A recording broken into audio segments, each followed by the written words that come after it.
చిన్న ప్రార్థన చేసుకుని వాక్యాన్ని ధ్యానం చేద్దాం. మహాపరిశుద్ధుడైన మా ప్రేమగల తండ్రి, క్రీస్తు పరిశుద్ధ నామములో వందనాలు, స్తోత్రాలు. దేవా, వాక్యము ద్వారా నాతో, మాతో, మా అందరితో మీరు మాట్లాడండి. నా నోట నీ మాటలు ఉంచండి, నా హృదయంలో మీరు మాట్లాడమని యేసుక్రీస్తు పరిశుద్ధ నామములో అడిగి వేడుకుంటున్నాం తండ్రి, ఆమేన్. మరలా ఒకసారి నేను చదువుతున్న వాక్యాన్ని మీరు అర్థం చేసుకోవాలని కోరుతున్నాను. మేము వితర్కములను, దేవుని గూర్చిన జ్ఞానమును అడ్డగించు ప్రతి ఆటంకమును పడద్రోసి ప్రతి ఆలోచనను క్రీస్తుకు లోబడినట్లుగా చెరపట్టి మీరు సంపూర్ణ విధేయతను కనపరిచినప్పుడు సమస్తమైన అవిధేయతకు ప్రతిదండన చేయ సిద్ధపడి ఉన్నాము. దేవుని జ్ఞానమును ఆటంకపరుస్తూ ఉన్నారు. దేవుని జ్ఞానము మనుషుల జ్ఞానం వంటి జ్ఞానము కాదు. దేవుని జ్ఞానము దయ్యముల జ్ఞానం వంటిది కాదు. దేవుని జ్ఞానము సత్యముతో కూడుకుంది. ఎలా ఉంది? దేవుని జ్ఞానము సత్యముతో కూడుకుంది. చూడండి, ప్రభు పరిచయులతో మీరు సున్నము కొట్టిన సమాధుల వలె ఉన్నారు అంటారు. అర్థమేంటి? సున్నం కొట్టిన సమాధులు అంటున్నాడు ఏంటి ప్రభు? చూడండి, సమాధులు ఎవరైనా చూసారా? సమాధులు చూడని వారు ఎవరైనా ఉన్నారా? చూడండి, సమాధులకు ఈ మధ్య కాలంలో అయితే కలర్స్ వేస్తున్నారు. ముందు కాలంలో ఏం వేసేవారు? సున్నం వేసేవారు. దేనికి? సమాధులకు. అందరూ వాక్యాన్ని ధ్యానం చేయాలి. ఈ శాస్త్రులను, పరిసయ్యులను, ధర్మశాస్త్రోపదేశకులను, కొంతమంది వేషధారులను ప్రభు చూచినప్పుడు ప్రభు వారిని ఏమన్నాడంటే, మీరు సున్నము కొట్టిన సమాధుల వలె ఉన్నారు అన్నాడు. వారు చాలా కోపం తెచ్చుకున్నారు. ఏమిటి? మేము ఇంత ఘనులము, గొప్పవారిని, మేము ధర్మశాస్త్రాన్ని మంచిగా అనుసరిస్తాము, మేము దేవుని నీతిని మాకు తెలుసు. ఏమండి?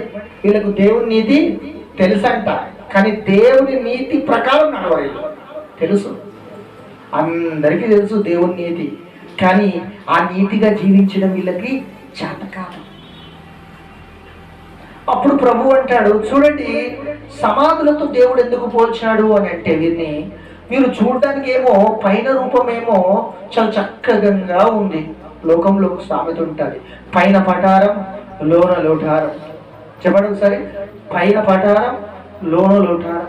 పైననేమో మేకపులు, పైననేమో చక్కటి వస్త్రధారణ, చూడడానికి వందనములు చెప్తారు, ప్రేజ్ ద లార్డ్ చెప్తారు, చిరునవ్వు నవ్వుతారు, చక్కగా ముఖం కదలికలు కదిలిస్తూ ఉంటారు. కానీ వారి అంతరంగము, హృదయము పాడైపోయి ఉన్నదని ప్రభు మాట్లాడుతున్నాడు. ప్రభువు చెప్తూ ఒక మాట అంటాడు, మనిషిని బయటి నుండి వచ్చి అపవిత్రపరచున్నది ఏది కూడా లేదు. ఒకసారి బాగా మాట వినండి. ఒక మనిషిని బయట నుండి వచ్చి, నువ్వు బైబిల్ చదివితే అప్పుడు ఏం చదవకండి, ఒక మాట వింటే చాలు, దేవునికి మహిమ కలుగునుగా. ఇక్కడ నేను దేవుని మాటలు బోధించడానికి ఉన్నాను. దేవుడు నన్ను ఈ స్థలంలో నిలబెట్టాడు. ఆమేన్. అవి దేవుని మాటలు అని మీరు హృదయంలో తీసుకుంటే మీరు ఫలిస్తారు. ఆమేన్. నేను 10 పాపాలు చెప్పాను, ఆత్మను భ్రష్టు పట్టించే 10 పాపాలు. అందులో మొట్టమొదటిది చెడు తలంపుల గురించి నేను చెప్తూ ఉన్నాను. జాగ్రత్తగా అర్థం చేసుకోండి. ఆమేన్. అయితే ఒక మనిషిని బయట నుండి వచ్చి అపవిత్రపరచున్నది ఏది లేదు, కానీ హృదయములో నుండి వచ్చినవే ఒక మనిషిని అపవిత్రపరుస్తున్నవి అని ప్రభు చెప్తూ ఉన్నాడు. దీని అర్థమేంటి? చూడండి, కొంతమంది పొద్దున్నే బయటికి వెళ్తుంటారు కదా, బయటికి వెళ్ళగానే పిల్లెదురు ఏం చేస్తారు?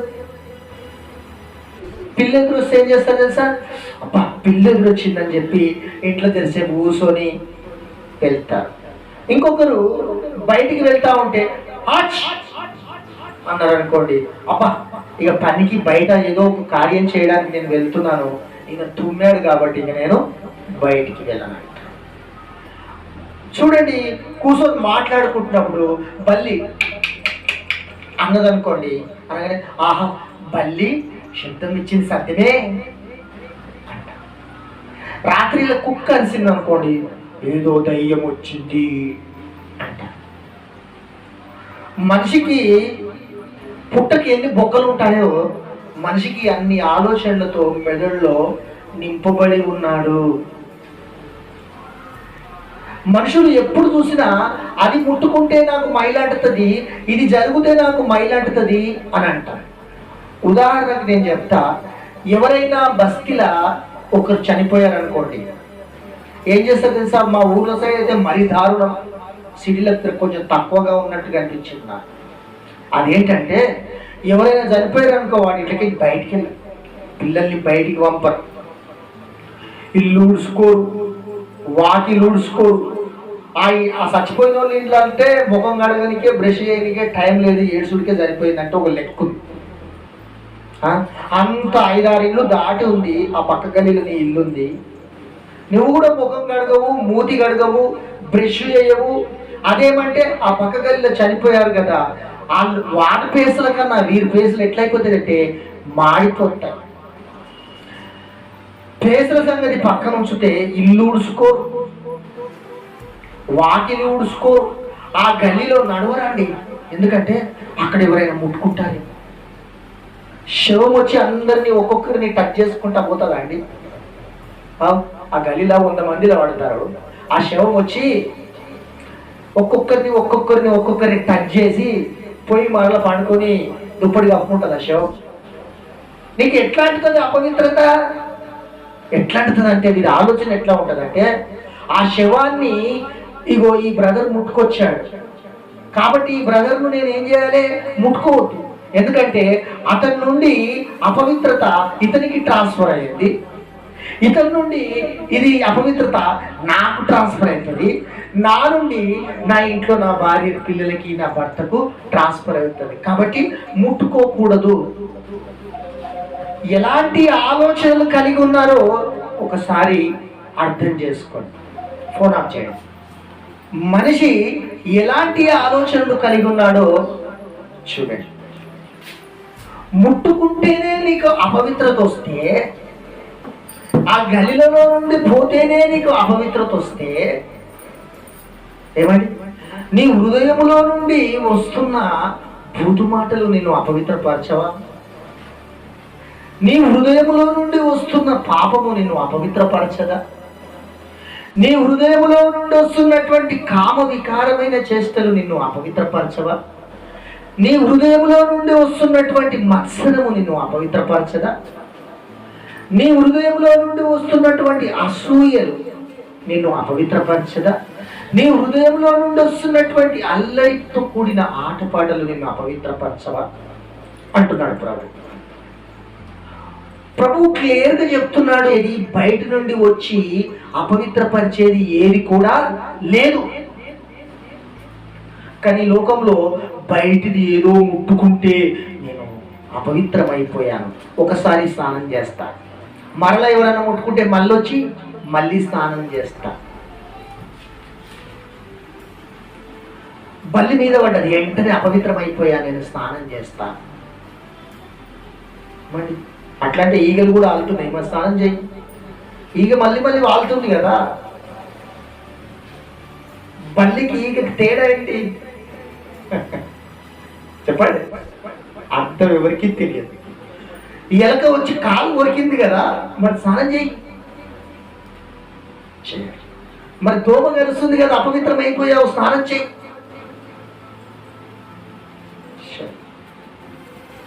చచ్చిపోయిన దాన్ని ఎవడో అక్కడ గల్లీలో నుండి వస్తే ముట్టుకున్నావు కదా, నువ్వు స్నానం చేస్తున్నావు.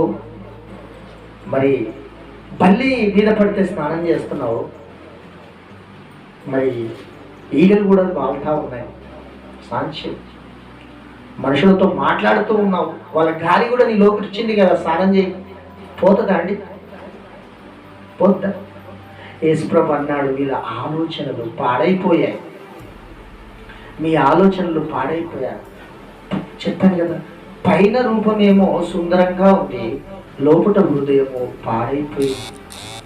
చచ్చిన ఎముకలతో, కుళ్ళు వాసనతో, కంపుతో మీ హృదయం నిండిపోయిందని ఆ శాస్త్రులతో పరిచయులతో ప్రభు అంటాడు. అంటే వాళ్ళకి ఎంత కోపం వస్తుందంటే, మేము సున్నము సమాధులతో మమ్మల్ని పోలుస్తావా, మేము గరులము మహాత్ములము, అందరికీ మేము అది చేసేవాళ్ళం ఇది చేసేవాళ్ళం నీతిమంతులం అన్నట్టుగా చూస్తారు. కానీ వారిలో నీతి లేదంటాడు. ఆమె చూడండి, మనిషి ఆలోచనలు పాడైపోవడం వల్ల ఆత్మ అనేది భ్రష్టు పడుతుంది. ఒక ఆలోచన కాదండి, ఒక ఆలోచన కాదు. రెండో మాట ఏమంటారు? రెండోది ఏంటంటే, 10 చెప్పాను కదండి. మొట్టమొదటి చెడు తలంపుల గురించి చెప్పాను. రెండవ మాట వ్యభిచారం. చెప్పండి, రెండవది ఏంటి? వ్యభిచారం. మత్తయి సువార్త 5వ అధ్యాయము 32వ వచనం.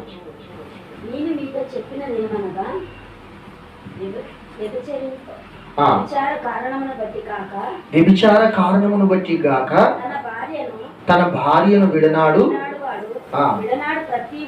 ప్రతి వాడును ఆమెను వ్యభిచారిణిగా చేయుచున్నాడు. విడనాడిన దానిని పెళ్ళాడువాడు. యేసయ్య చెప్పిన మాట మన హృదయంలో కనుక దాచుకుంటే నిశ్చయంగా మన జీవితాల్లో ఒక జ్ఞానం కలిగి ఉంటామండి. దేవుని మాటలు జ్ఞానం కలిగిన మాటలు, దేవుని మాటలు కదా. దావీదు ఏమంటాడంటే, జుంటి తేనె దారుల కంటే మధురమైనది నీ వాక్యం, మేలిమి బంగారముల కంటే కోరదగినది నీ వాక్యం. కాబట్టి ఆ వాక్యాన్ని మన హృదయంలో దాచుకోవాలి. చూడండి, జాగ్రత్తగా దాన్ని అర్థం చేసుకుంటే మనకి ఎంత మంచి మాట. మీరు కోర్టులోకి వెళ్తే చాలా కేసులు భార్య భర్తల మధ్యలో ఉండేటివే ఉంటాయి. అందులో డివోర్స్ కోసం వచ్చిన వాళ్ళు చాలా మంది ఉంటారు. ఎందుకయ్యా నీకు విడాకులు ఎందుకు తీసుకోవాలనుకుంటున్నావు అని భార్యని అడిగినా భర్తను అడిగినా ఏమంటే, పొద్దున్నేసి పని చేయదని, ఆయన సిగరెట్లు తాగుతాడని, ఈయన మందు తాగుతాడని చిల్లర మాటలు చెప్తా ఉంటారు. యేసయ్య చెప్పిన మాట ఏంటి తెలుసా? నీ భార్యను విడనాడాలనుకుంటే ఆమె బలమైన పాపం చేసి ఉండాలి. అంతేకాని చిన్న చిన్న కారణాలను బట్టి నీకు విడనాడడానికి వీలు లేదు. ఆమె కొంతమందిని చూస్తే 2 సంవత్సరాల క్రితం వేరే భార్యతో ఉంటా, మళ్ళీ ఒకసారి వచ్చి అన్న నన్ను ప్రే చేయన్నా, ఈరోజు నా పెళ్ళి ఉంది అన్నాడా. ఇదేంట్రా నీ పెళ్ళి ఆల్రెడీ అయిపోయిందిగా, ఏదన్నా ఆమెను ఎప్పుడు వదిలేసిన ఇప్పుడు కొత్తగా అన్నాడు. అరే అక్కడ ఒక ఆమె ఉందంట కదా ముందే అంటే, అది ఎప్పుడు నా పాతదని. మరి ఇదేంటిది, ఇది కొత్త ఆమె అన్నా. ఇంకా ఈమెతో నా లైఫ్ పంచుకుంటున్నా, ఈమెతోటి నా జీవితం అన్నా, ఇక సచ్చిన బతికినా అంటాడు. ఆమెను పెళ్లి చేసుకుంటూ తీసుకుపోయి ఇంట్లో పెట్టుకుంటూ తెలియదు. ఆడ ఆటో నడిపిస్తాడు. ఒకరోజు వచ్చాడు, వచ్చి కలిసి అన్నాడు, అన్నా ఇదే లాస్ట్ రోజు అన్న, నువ్వు నీకు చెప్తున్నాను ఒక మాట అన్నాడు. చెప్పురా నాయన, ఏం మాట నువ్వు చెప్పు, నువ్వు ఎప్పుడు వచ్చినా గుండెలో గాడి పుట్టించే మాటలే చెప్తావు, ఏం మాట చెప్తావు చెప్పంటే, ఈ రోజే లాస్ట్ అన్న, రేపు నా ఫోటో పేపర్లో వస్తుంది, నా గురించి టీవీలో వస్తుంది అన్నాడు. నా గురించే ఇంతవరకు ఫోటో పేపర్ రాలేదు, టీవీలో రాలేదు, నీ గురించి ఎందుకు వస్తుంది కదా ఆయన అంటే, లేదన్నా రేపు నాంపల్లి రైల్వే స్టేషన్లో రైలు కింద నా తల పెట్టబోతున్నా.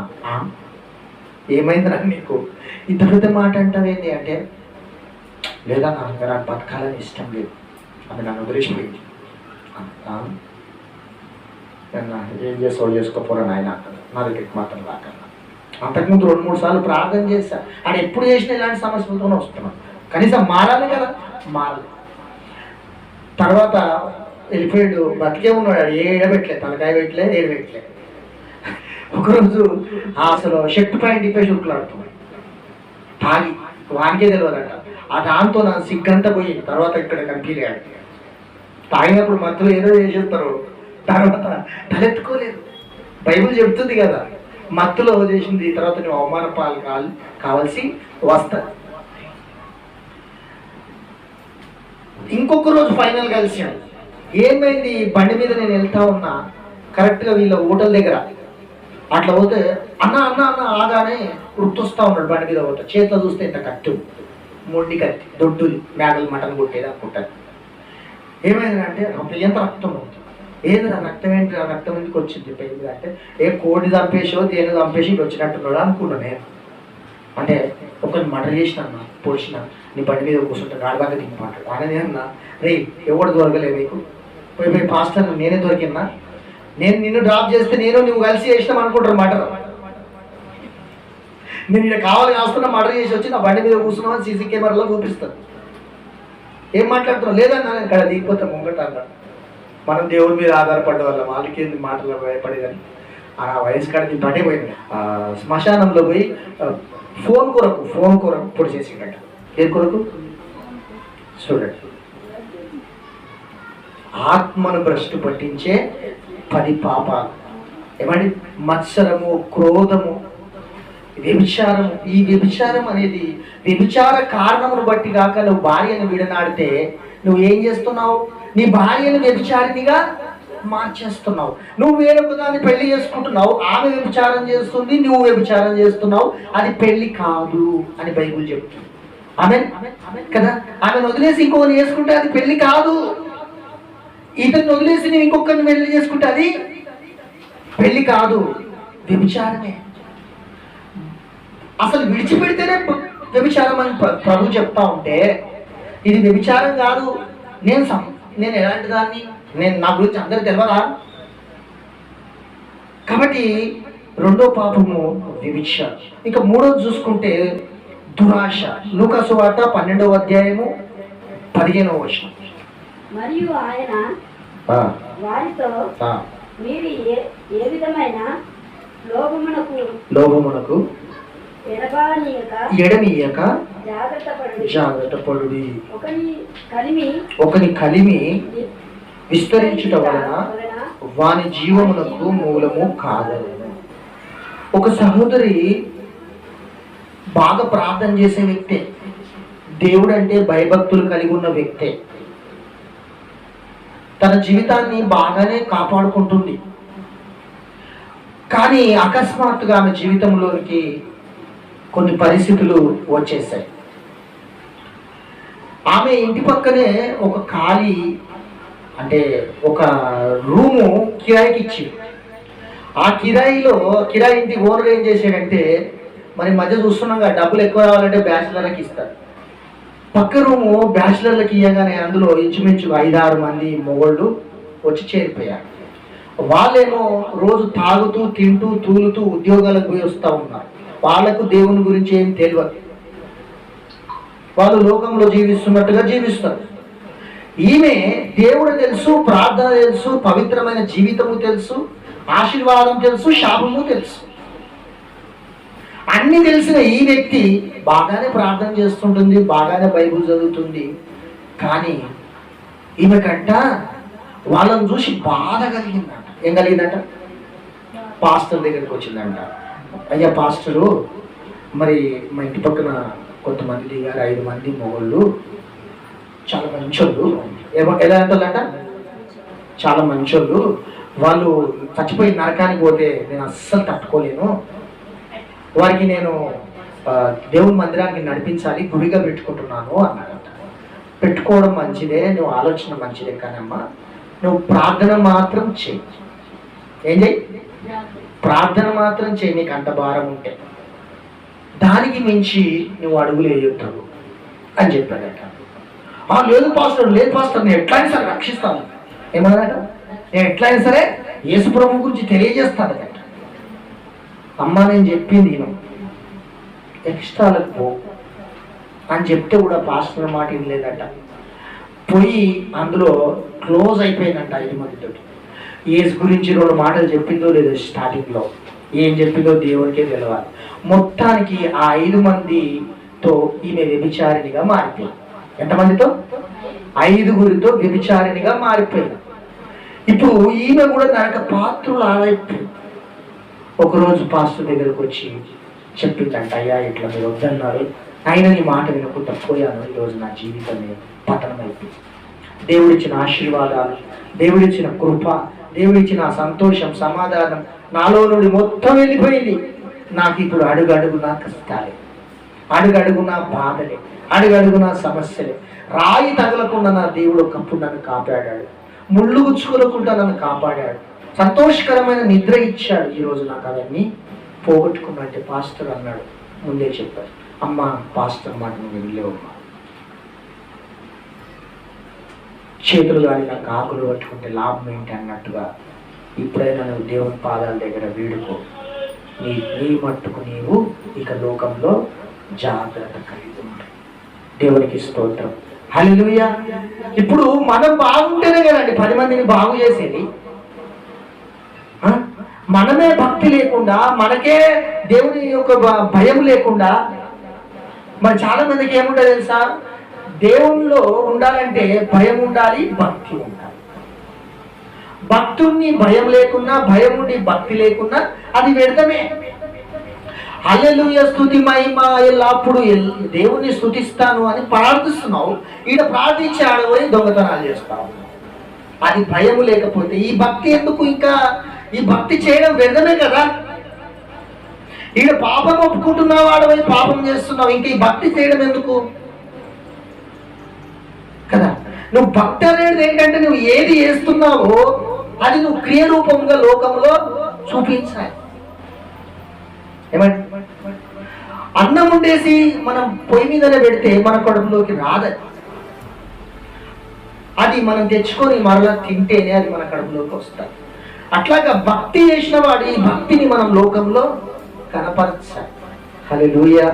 యేసయ్య చెప్తాడు, అన్యజనుల ఎదుట మీ వెలుగు ప్రకాశింపనీయుడి. ఇదిగో నేను లోకమునకు వెలుగై ఉన్నానంటాడు. ఇదిగో మీరు లోకమునకు వెలుగై ఉన్నారంటాడు. ఎందుకు? ఒకప్పుడు చీకట్లో ఉన్నారు, ఒకప్పుడు పాపంలో ఉన్నారు, శాపంలో ఉన్నారు, కొట్టబడి ఉన్నారు, నెట్టబడి ఉన్నారు, దరిద్రంలో ఉన్నారు, సాతాను అధికారంలో ఉన్నారు. ఈ రోజైతే మీరు వెలుగులోనికి వచ్చారు. వెలుగులోనికి వచ్చిన మీరు వెలిగించబడ్డారు. వెలిగించబడ్డ మీరు వెలుగుగా ఉండాలి, అనేకులను వెలిగించాలి. ఏమండి? దారి తప్పిపోతున్న వారికి ఆలోచన చెప్పాలి, పాప మార్గంలో నడిచిన వారికి ఇది పాపం అని చెప్పాలి, తప్పు చేస్తున్న వారికి ఇది తప్పు అని చెప్పాలి, ఆకలి ఉన్న వారికి ఆహారం పెట్టాలి, దిక్కులేని వారిని ఓదార్చాలి. ఇదే కదా దేవుడు చెప్పింది. ఇది చేసిన పాపములను ఎంకరేజ్మెంట్ చేసే వాళ్ళు ఉన్నారు. ఈరోజు పాపములు చేసే వారిని ఎంకరేజ్మెంట్ చేస్తూ ఉన్నారు. ఎంత పెద్ద పాపం అంటే వాడు నరకం పోయినప్పుడు పోతూ పోతూ వీడిని కూడా పట్టుకొని పోతాడు. దేవుడు అంటాడు వాడిని కూడా పట్టుకురా, ఎందుకంటే వాడే కదా నీకు గైడెన్స్ ఇచ్చింది. నేను పాపం చేయను కానీ పాపం చేసిన వారికి హెల్ప్ చేస్తాను. నేను దొంగతనం చేయను కానీ దొంగతనం చేసిన వారికి హెల్ప్ చేస్తా. వారికి ఒకటి పడితే హెల్ప్ చేసిన వారికి ఎన్ని పడతాయి? 2 పడతాయి. ఆమేన్. దేవునికి స్తోత్రం కలుగును కాక. కాబట్టి ఈ ఈ వాక్యం చెప్తా ఉంటే మనము దురాశలు ఎప్పుడైతే మన హృదయంలో వస్తాయో, దురాశనే గర్భాన్ని ధరిస్తుంది, గర్భము పాపమును కంటది, పాపము మరణమును కంటది. ఆమె ఒక కడుపులో ఒక శిశువు ఎట్లా పెరుగుతాదో ఒక దురాశ మనలోకి వస్తే అది రోజు రోజు డెవలప్ అవుతుంది. అది మనకు కనబడదు. ఆమె అది పెరిగి పెరిగి పెరిగి 9 నెలలు ఎట్లయితే బిడ్డ ఉంటాడో అట్లాగా అది మనలో పెరిగి ఒకరోజు పాపమును కననే కంటాడు. నువ్వు రోజు ఒక అడుగు పోయి అతన్ని కిటికీలకి ఇలా చూడు, రోజు చూడు, తర్వాత ఏమవుతుంది తెలుసా? ఒకరోజు ఖచ్చితంగా అది పాపాన్ని కంటాడు. పాపం వల్ల వచ్చు జీతం మరణం. దేవుడు చెప్తున్నాడు దానికి ఒక జీతం ఉంది, మరణం. అది ఖచ్చితంగా కంటాడని. కాబట్టి నువ్వు మొగ్గలో చిన్న ఉన్నప్పుడు దాన్ని ఏం చేయాలి? చిత్తిపేయాలి. మన హృదయంలో మొలిచిన ప్రతి పాపాన్ని, అవిధేయతని యేసుక్రీస్తు వాక్యంలో ఆ దురాశను చంపాలి. ఈ యూదా అనేవాడు యేసుక్రీస్తుతో కూడా ఉండేవాడు. అతడు యేసు ప్రభు శిష్యుడు. అతడు ఏం చేశాడంటే డబ్బు సంపాదించాలంటే యేసయ్య ఎంబడి ఉంటే చాలు. ఏమనుకున్నాడు? యేసయ్య ఎంబడి ఉంటే చాలు అని శిష్యులుగా చేరిపోయాడు. ఎప్పటి నుంచో హృదయంలో అతనికి ఏముంది? డబ్బు మీద కోరిక. ఒకరోజు అది ఎట్లా గర్భం ధరిస్తుందో చెప్తున్నాను. అది ఎప్పుడు డబ్బు సంచి ఆ యూదా దగ్గరనే ఉండేది. అతడికి ఎక్కడ డబ్బు దొరకలేదు. ఇక యేసయ్య ఏది చేసినా మహిమ రూపంగానే చేస్తున్నాడు. ఏమండి, 5 రొట్టెలు 2 చేపలు అద్భుతాలు చేశాడు. ఎక్కడ డబ్బులు వాడిడా? ఒకసారి మాత్రం పేతురుకి ఏమన్నాడు, సముద్రం దగ్గరికి వెళ్ళు, ఆ సముద్రంలో నుండి మొట్టమొదటి చేప ఒకటి వస్తుంది, ఆ చేప నోరు తెరువు, దాంట్లో ఒక షెకేలు కనబడుతుంది, అది నీ కొరకు నా కొరకు పన్ను కట్టుకపో అంటాడు. వెళ్ళింతాడు, ఆ చేప నోట్లో నుండి ఆ షెకేలు వస్తుంది, ఇద్దరు పన్ను కట్టుకుంటారు. దేవుడు మహిమ చేస్తాడు. కానాను వివాహంలోకి వెళ్తాడు, నీళ్లను ద్రాక్షారసంగా మారుస్తాడు, కొరతలు తీరుస్తాడు. ఆమె డబ్బు దొరకకపోయేసరికి ఏం చేస్తాడంటే, ఎవరైతే విరోధులు ఉంటారో, ధర్మశాస్త్రోపదేశకులు, ఈ యూదులంతా విరోధులు ఉంటారు కదా, వాళ్ళతో మాట్లాడుకుంటాడు. ఒక బేరం మాట్లాడతాడు. ఏం బేరం అది? యేసయ్యనే అమ్మేస్తున్నా, నేను ఏం చేస్తున్నా, యేసయ్యని అమ్మేస్తున్నా, 30 వెండి నాణాలకు అమ్మేస్తున్నా, మీరు పట్టుకోవాలనుకుంటున్నారు కదా, పట్టుకోండి, నేను చూపిస్తా, సరైన సమయం వచ్చినప్పుడు మీకు నేను కబురు పెడతా, మీరు వచ్చేయండి అని ఆ ప్రధాన యాజకులతో మాట్లాడుకుంటే అతను చాలా సంతోషపడిపోతారు. ఏం చెప్పావయ్యా, ఎన్ని రోజులుగా ఎదురు చూస్తుంది ఇది, కాబట్టి వేణాలను తీసుకోవాలి అని వెయిట్ చేస్తారు. అదే రీతిగా ఈ యూద ఏం చేస్తాడంటే, ఒకరోజు యేసయ్య ప్రార్థన చేసుకుంటా ఉంటే, ఇదిగో వారికి ఒక సూచన చూపిస్తాడు. ఎవరికైతే డబ్బులు తీసుకుంటాడో వారికి ఒక సూచన చూపిస్తాడు. అదేంటి సూచన అంటే, నేను ఎవరినైతే ముద్దు పెట్టుకుంటానో ఆయనే యేసు, ఆయన మీరు పట్టుకోండి, ఇది సూచన. వెంటనే వస్తాడు, బోధకుడా నీకు శుభమని చెప్పేసి ఈ యూద ఏం చేస్తాడు, పోయి ముద్దు పెట్టుకుంటాడు. ముద్దు పెట్టుకోగానే అక్కడ వాళ్ళు బండ్రౌతులు అంటే సైనికులు వచ్చి యేసు ప్రభువును పట్టుకుంటారు. ఆమె పట్టుకున్న తర్వాత అతనికి శిక్ష, ఎవరికి యేసయ్యకి ఎప్పుడైతే శిక్ష పడతా ఉంటాడో అప్పుడు అతను హృదయంలో పశ్చాత్తాపం వస్తాడు. వెంటనే ఆ వెండి నాణాలు పడేసి వెళ్ళి చెట్టు కూరేసుకొని చచ్చిపోతారు. జరిగిందా? దురాశ గర్భము ధరించి పాపమును కనగా పాపము పరిపక్వమై మరణమును. పెద్దలున్నారు, భార్యాభర్తలని చెప్పుకున్నారు, యూట్యూబ్లో వీడియోలు చేస్తారు, ఇన్స్టాగ్రామ్లో వీడియోలు చేస్తారు. ఇతనికి భార్య పిల్లలు ఉన్నారు, ఆమెకు భర్త పిల్లలు ఉన్నారు. ఆమెకు మంచి పేరుంది, ఈమెకు మంచి పేరుంది, ఇద్దరు కనెక్ట్ అయిపోయారు. ఇంకేంది, కావో పీవో ఐష్కర్ అన్నారు. ఆయన భార్యను వదిలేసిండు, ఈమె భర్తను వదిలేయడం అంటే ఇంకా పక్కకు ఉండిపోయారు. ఉండి అట్లా సంసారాలు జరిగించుకుంటూ వచ్చి ఏకంగా మేము పెళ్లి చేసుకుంటున్నామని చెప్పేసి పెళ్లి చేసుకొని ప్రజలను నమ్మించి, మరి చూస్తారు కదా మన అందాల పోటీలలో ఎట్లా నడుస్తూ ఉంటారో, భారీ చేతులు పట్టుకొని నడుచుకుంటా, వీడియోలు చేసుకుంటా, ఎవరికి భయపడకుండా, మనుషులకు భయపడకుండా, అధికారులకు భయపడకుండా, సమాజానికి భయపడకుండా చట్టపట్టాలు వేసుకొని మేము భార్యాభర్తలమని తిరుగుతున్నాం. యేసయ్య ఏం చెప్పాడు, వ్యభిచార కారణమును బట్టి కాక నీ భార్యను వీడనాడితే నువ్వు వ్యభిచారమే చేస్తున్నావు, ఆమె కూడా వ్యభిచారం చేస్తుంది. రైట్? మీరు చక్కగా పాపం చేసుకుంటూ వెళ్తున్నారు, ఎవరికి భయపెట్టలేదు. మొన్నటి దినాన భయంకరమైన ఆ రోడ్డు ప్రమాదంలో మరి ఆమె చనిపోయింది స్పాట్లో. మరి ఈయన 2 రోజుల తర్వాత ఈయన భరించలేక ఈయన ఊరేసుకొని చచ్చిపోయాడు. కింద కామెంట్లు ఏమొస్తున్నాయి తెలుసా? పీడ విరగడైంది. ఏమని వస్తున్నాయి కామెంట్లు? దరిద్రులారా, ఎన్ని రోజుల నుంచి చెప్తున్నాం రా, వినలేదు. దేవుడు మీకు పనిష్మెంట్ ఇచ్చాడు. దేవుడు అనేవాడు ఉన్నాడు. మనుషుల దగ్గర నుండి తప్పించుకున్నాం, భార్యను బెదిరించి కొట్టి భార్యను అద్దుల్లో పెట్టుకున్నాం, అక్కడ భర్తను కంట్రోల్ చేసింది ఈయనే చేసి ఇష్టానుసారంగా శరీరానుసారమైన జీవితం జీవించి తల్లిదండ్రులకు దుఃఖం, పిల్లలకి దుఃఖం, అక్కడ భర్తకు దుఃఖం, అక్కడ పిల్లలకి దుఃఖపరిచి వాళ్ళ కుటుంబాలలో శాపాన్ని నింపి, వారి కుటుంబాలలో ఏడుపు నింపి, వారి కుటుంబాలలో పాపాన్ని నింపి, మీరేం మంచి సాగు చచ్చారు, కుక్క సాగు మీరు చచ్చారని చెప్పి కామెంట్లు పెట్టి అన్ని భయంకరమైన మాటలు. చూడండి, పాపం ఎన్నటికైనా పట్టుకుంటుంది. పాపం అనేది నీడనే, మన నీడ మనని ఎట్లా ఎండాడుతుందో ఆ పాపం కూడా అట్లనే వెంటాడు. దురాశ గర్భం ధరించి పాపమును కంటే పాపము పరిపక్వమై మరణమును కట్టుంది. 4వది చూద్దాం. 5 చెప్పుకొని ఇంకా 5 నెక్స్ట్ వారం చెప్పుకున్నాం. దుష్టత్వం. కీర్తన గ్రంథము 1వ అధ్యాయం 4వ వచనం. పాపుల మార్గమును నిలువక యెహోవా ధర్మశాస్త్రమునందు దీవారాత్రులు దానిని ధ్యానించేవాడు ధన్యుడు. వెరీ గుడ్, నోటెడ్ ఉంది. అవుట్ వచ్చింది ఏముంది? దుష్టుల ఆలోచన చొప్పున నడవక, పాపుల మార్గమును నిలవక, అపహాసకులు కూర్చుండు చోట కూర్చుండక, యెహోవా ధర్మశాస్త్రమునందు ఆనందించుచు దీవారాత్రము దాన్ని ధ్యానించేవాడు ధన్యుడు. ఈ దుష్టుల ఆలోచన ఎట్లా ఉంటుందంటే ఈజీ వే. చెప్పండి, కష్టపడకుండా వచ్చేయాలి. దుష్టుల ఆలోచన ఎట్లా ఉంటుంది? రాత్రి కన్నం వేసేస్తే డబ్బులు వచ్చేస్తాయి. Easy way. ఒకని సంసారాన్ని పాడు చేయాలి, ఈజీ వే.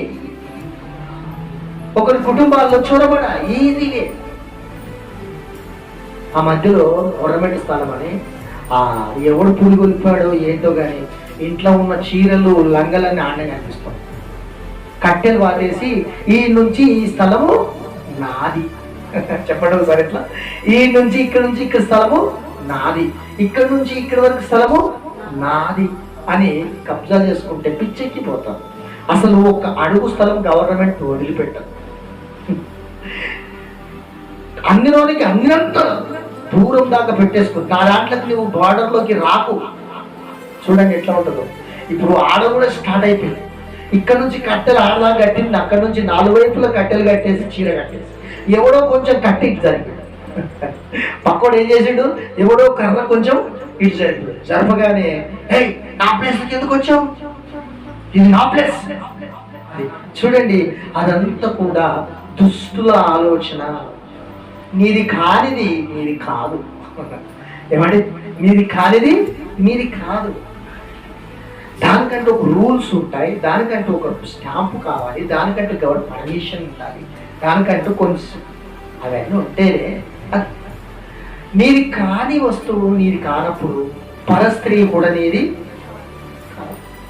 కాబట్టి దుష్టుల ఆలోచన అనేది రకరకాలైనటువంటి ఆలోచనలు ఇస్తారండి, పాడైపోయే ఆలోచనలు. ఈ ఆలోచన దుష్టునిదా దేవుందా మనం గ్రహించాలి. దుష్టుడు అంటే ఎవడు తెలుసా? సాతాను. వాడు మనుషులలోకి వచ్చి కూడా కార్యం చేస్తాడు. యేసు ప్రభు శిష్యుల్లోకి వచ్చాడు, పేతురులోకి వచ్చి వాడు అన్నాడు, అయ్యా నీకు శిలువ మరణం దూరమవును గాక, నువ్వు మంచి ముందువు గాక. మంచి ఉన్నట్టుగా చెప్తాడు. యేసయ్య అన్నాడు, సాతానా పో అన్నాడు. ఏదో తెలుసా, ఆయన వచ్చిన కార్యం ఏంటంటే ప్రాణమును పెట్టడానికి వచ్చాడు. రక్తం కార్చి ప్రజలను రక్షించడానికే ప్రభు వచ్చాడు. ఆయన రక్తం కార్చొద్దు, పబ్లిక్ అంతా ఏమైపోవాలా, పాపంలో నిండిపోవాలని వారి ఉద్దేశం. అయితే యేసయ్య వాడిని వెళ్ళగొట్టడం జరిగింది. దేవునికి స్తోత్రం. కాబట్టి దుష్టుడు ఆలోచన ఇది దేవుని ఆలోచన మనం ఎరిగి పని చేయాలి. నేను చిన్న చిన్న విషయాలు తక్కువ ఒక్కోసారి నిర్ణయం చేస్తాను. కొన్ని పెద్ద విషయాలు నాకు వచ్చినప్పుడు వెంటనే నేను దేవుని ఆలోచన కొరకు టైం స్పెండ్ చేస్తాను. మీనకు కూడా చెప్తాను, నేను వెంటనే నిర్ణయం తీసుకోను. ప్రార్థన చేద్దాం దాని గురించి. దేవుడు ఏ ఆలోచన చెప్తాడో, దేవుడు ఏం మాట్లాడతాడో దాని ప్రకారము నడుపుతాడు. కొంతమందికి ఆలోచన దైవికమైంది కాకుండా దుష్టులు ఆలోచన ఇచ్చినప్పుడు చాలా నష్టపోతామండి. ఎంత నష్టపోతామంటే దాన్ని తిరిగి సంపాదించుకోవడం ఇంకా కష్టం. ఏమండి, పరిగెత్తిస్తారండి లోకంలో మనని. వాళ్ళు పరిగెత్తడంతో పాటు మనని ఏం చేస్తారు, పరిగెడతారు. దీన్ని చేద్దామంటారు, అది చేద్దామంటారు, ఇది ఆ జీవితం అంతా పిసికేసిన చింతపండు లెక్క చేస్తారు. దాన్ని పిసికించి దాన్ని మొత్తం ఆ చింతపండు లెక్క మొత్తం చేసి వదిలేస్తారు. కాబట్టి ఏది మంచిదో మనం పరీక్షణ చేసుకోవాలి. దుష్ట ఆలోచన లేదంటే దేవుని ఆలోచన మనం చూసుకోవాలి. 5వ మాట చెప్తున్నాను, మోసం. కీర్తన గ్రంథం 119వ అధ్యాయం 118వ వచనం చదువుతాడు. నీ కట్టడలను మీరిన వారినందరినీ నీవు నిరాకరించును, వారి కపటాలోచన మోసమే. ఏంటి ఆ కట్టడలు అంటే దేవుని నియమం, దేవుని నిబంధన. ఏమండి, ఎవరికి భయపడకపోవచ్చు, కానీ ఒకరోజు మనము దేవుని ఎదుట నిలబడవలసి వస్తుంది. ఆ రోజంట న్యాయాధిపతి, నీతి గల న్యాయాధిపతి సింహాసనం మీద ఉండి గొల్లవాడు గొర్రెలను వేరుపరిచినట్లు గొర్రెలను ఒక పక్క, మేకలను ఒక పక్క పెట్టి దేవుడు సింహాసనం మీద నుండి తీర్పు తీరుస్తాడట. ఆమె కలిసిపోతాం. కలిసి ఉంటాం, అన్నీ బాగానే ఉన్నాయి. కానీ దేవుని దగ్గర నిలబడ్డప్పుడు మనం వేరుపరచబడవలసి వస్తాయి. ఆమేన్. ఒకరోజు ఒక కాకి అలాగా ఆకాశంలో నుండి వెళ్తా ఉంది. ఏం వెళ్తా ఉంది బాబు? ఏం వెళ్తా ఉంది? ఆకాశంలో నుండి ఒక కాకి వెళ్తా ఉంది. వెళ్తూ ఉన్నప్పుడు ఒక ఇంటిని చూసినప్పుడు అక్కడ చాలా పావురాలు ఉన్నాయి. ఏమున్నాయి?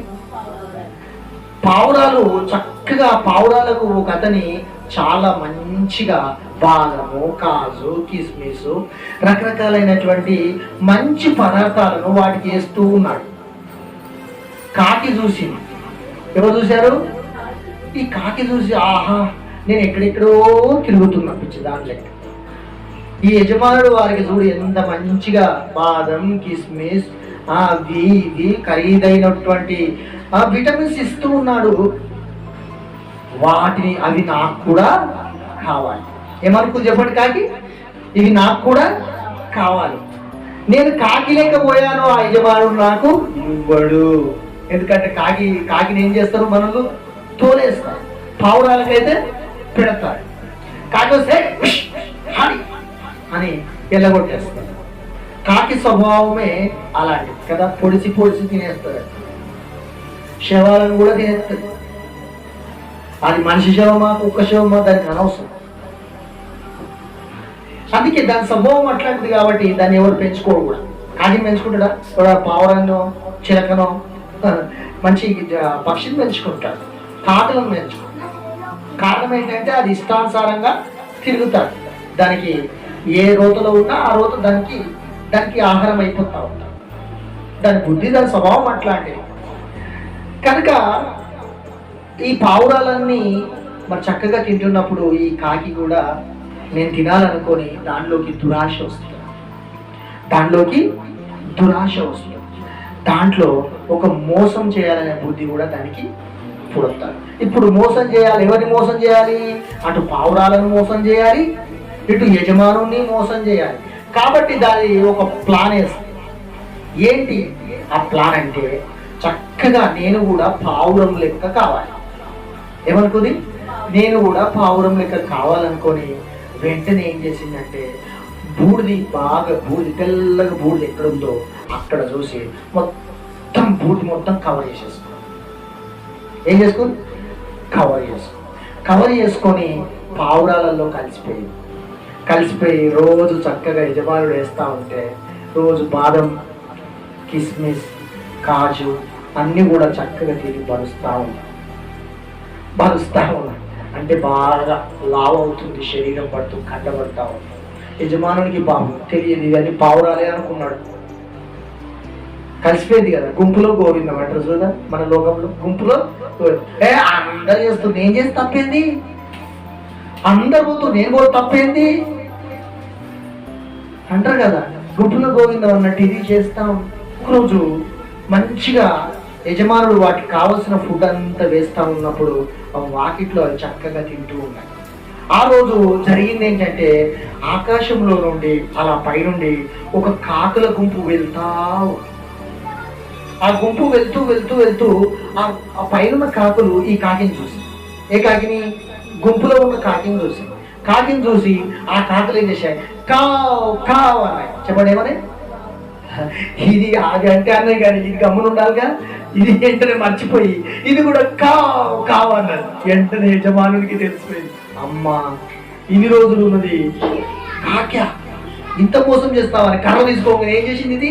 ఇది ఎగిరి మోసం అనేది ఒకరోజు బయటపడింది. యేసయ్య కూడా అదే మాట అంటాడు. ఏమంటాడంటే, గొల్లవాడు గొర్రెలను వేరుపరిచినట్లుగా మరి మేకలను వేరుగా గొర్రెలను వేరుపరుస్తానంటాడు. దాని అర్థం ఏంటి అంటే, గొర్రెలంటేనేమో యజమానుని వెంబడిస్తాయి. గొర్రెలు ఎవరిని వెంబడిస్తాయి? ప్రభు అంటాడు కదా, నా గొర్రెలు నా స్వరం వింటాయి, అవి నన్నే వెంబడిస్తాయి. వేరేని ఫాలో కావు, వేరే మాట వినవు, అంగీకరించు. అవి నా మాట వింటాయి, నన్ను వెంబడిస్తాయి. వాటికి నేను నిత్య జీవం ఇస్తున్నాను. ఆమేన్. తన బిడ్డలు ఎవరో, సాతాను బిడ్డలు ఎవరో దేవునికి తెలుసు. ఎందుకంటే ఆయన మనకు మంచి కాపరిగా ఉన్నాడు. చెప్పండి, ఏ కాపరి? మంచి కాపరి, గొప్ప కాపరి, ప్రధాన కాపరి అంట. చెప్పండి, ఇక్కడ ఆత్మలను కాచేవాడు ఎవరు? దేవుడే ప్రధానమైన కాపరి. నేను కాపరిగా ఈడు ఉన్నాను, ఈడు నన్ను దేవుడు ఈ ప్రాంతంలో పెట్టాడు. వేళ్ళు పట్టుకోకుండా, దుష్ట మృగాల బారిన పడకుండా, వారిని సంరక్షించడానికి, ప్రార్థనలో నడిపించడానికి కాపరిగా నన్ను పెట్టాడు. ఆమేన్. అంటే గొప్ప కాపరి, పెద్ద కాపరి, ప్రధాన కాపరి పరలోకంలో ఉన్నాడు. ఆయన మనందరినీ భూమిపైన నడిపిస్తూ ఉన్నాడు. నేను వీటన్నిటి సమకూర్చి ఏం చెప్పాలి? మా కాపరికి అప్పచెప్పాలి. దేవునికి స్తోత్రం, హల్లెలూయా. ఒక గొర్రెను కోసుకొని తిన్నా ఆయన ఒప్పుకోడు. యజమానుడు ఎవరు? ఏమంటే ఈరోజు గొర్రెలను కోసుకొని తింటా ఉన్నారు. దాని అర్థం ఏంటి? సంఘానికి వచ్చే వారి పట్ల మనం దురుసుగా ప్రవర్తించిన, సంఘానికి వచ్చే వారిని మనం ఏడిపించిన, వారిని ఒక మాట అన్నా మనం ఆయనకి లెక్క చెప్పాలి. ఈ మందనంతా అప్పచెప్పేది ఎవరు? ప్రధాన కాపరి. ఆమె ఆ ప్రధాన కాపరికి మనం లెక్క అప్పచెప్పాలి. ఎందుకంటే ప్రాణం పెట్టింది ఎవరు? ఆయన. పరలోకం తీసుకుపోవడానికి వచ్చేది ఎవరు? ఆయన. భూమి మీద శాంతి సమాధానం ఇచ్చేది ఎవరు? అన్నీ ఇచ్చేది ఆయన అయినప్పుడు మనం పనివారిగా ఉండి పని చేయడమే ఈ కాపరుల లక్ష్యం. గొర్రెలు కూడా ఈ యొక్క కాపరికి లోబడి ఉండడమే గొర్రె లక్షణం. ఏమంటే మేక వినదు, గొర్రెలు మాత్రం వింటాయి. యేసయ్య చెప్పాడు, నా గొర్రెలు నా స్వరం వింటాయి, నన్ను వెంబడిస్తాయి, వాటికి నేను నిత్య జీవముని ఇస్తాను. అందుకే కదా నేను ప్రాణమును పెట్టాను. చివరిగా ఒక మాట చెప్పాను, నేను ఏం చేశాను? మేపుమని ఇతనికి ఇచ్చాను. ఆమేన్, హల్లెలూయా. కాబట్టి దేవుని బిడ్డలను దేవుడు కూడా అట్లా రక్షిస్తాడని చెప్తున్నాను. ఆమేన్. బయట వ్యక్తులు యజమానులుగా ఉన్నట్లుగా ఉంటారు, బయట వ్యక్తులు మన మీద అధికారం చెలాయిస్తున్నట్లుగా ఉంటారు, మనం నడిపించేటట్లుగా ఉంటారు. సమయం వచ్చినప్పుడు వెళ్ళిపోతారు. మనం ఇరకాటంలో పడ్డప్పుడు వెళ్ళిపోతాం. కానీ యజమానుడు వెళ్ళేవాడు కాదు. దాని కొరకు ఏం చేశాడు యజమానుడు అంటే ప్రాణములు పెట్టి రక్షించుకున్నాడు. ఈ యజమానుడు గాయపరచబడిన వారిని కట్టుకట్టడానికి లోకానికి వచ్చాడు. ఈ యజమానుడు రోగులను స్వస్థపరచడానికి వచ్చాడు. ఈ యజమానుడు పాపులను రక్షించడానికి వచ్చాడు. పాపముల నుండి విడిపించిన తర్వాత ఇంకా ఏ జబ్బు ఉండదండి. ఆమేన్. అసలైన పెద్ద రోగం ఏంటంటే పాపమే. పాపం వలనే ఈ లోకంలో అనేకమైన జబ్బులు, అనేకమైనటువంటి దుష్ట కార్యాలు, పాపం వల్లనే ఈ మర్డర్లు చేయడం, పాపం వల్లనే ఈ యొక్క అన్ని ఆక్రమించుకోవడం, ఇదంతా అన్నిటికీ బీజం ఒకటే, పాపం. ఆ పాపాన్నే దేవుడు గెలిచి లేచాడు. ఆమె ఆ పాపం ముళ్ళును విరిచి లేచాడు. అందుకే ప్రభు అంటాడు, నాలో పాపం ఉన్నదని మీలో ఒక్కరైనా చూపించగలరా అని సవాలు విసిరాడు. ఆమె ఒకవేళ ఆయనలో ఏదైనా పాపం ఉంటే ఆయన తిరిగి లేచేవాడు కాదు. చచ్చిపోయి 3వ దినమున పాతి పెట్టబడి తిరిగి సజీవునిగా లేచాడు. ఆమేన్, హల్లెలూయా. కాబట్టి మనకు కూడా ఆ యొక్క పరిశుద్ధ రక్తంలో మనం కడగబడి ఈ లోకంలో పవిత్రంగా పరిశుద్ధంగా జీవించిన తర్వాత మనం ఒకరోజు చనిపోయినప్పుడు యేసుక్రీస్తు 2వ రాకడలో మనం లేపబడతాం. ఆయన రాకడ ఎంతో దూరంగా లేదండి. ఆయన వచ్చేటప్పుడు ఏమేం జరుగుతాయో అవన్నీ కూడా ఇప్పుడు జరుగుతూ ఉన్నాయి. ఆయన ఏమేం చెప్పాడో అవన్నీ జరుగుతున్నాయి. ఇంకా సమయం లేదు, ఇంకా సమయము లేదు. భూకంపాలు వస్తాయని చెప్పాడు, యుద్ధములు జరుగుతున్నాయని చెప్పాడు, చెప్పాడా లేదా? యుద్ధములు జరుగుతాయని చెప్పాడు. రాజ్యం మీదికి రాజ్యం, దేశం మీదికి దేశం మరి కొట్టుకుంటున్నారని చెప్పాడు. కరువులు వస్తున్నాయని చెప్పాడు. ఇవన్నీ కూడా జరుగుతున్నాయి. అప్పుడు 2వ రాకడ స్టార్ట్ అవుతాయి. ఆయన వచ్చినప్పుడు కడగబడిన వారు, పవిత్రంగా ఉన్నవారు, ఆయనకు సాక్షులుగా ఉన్నవారు ఆయనతో కూడా ఉంటారు. విడువబడిన వారికి ఘోరమైనటువంటి శ్రమలు సంభవిస్తాయి.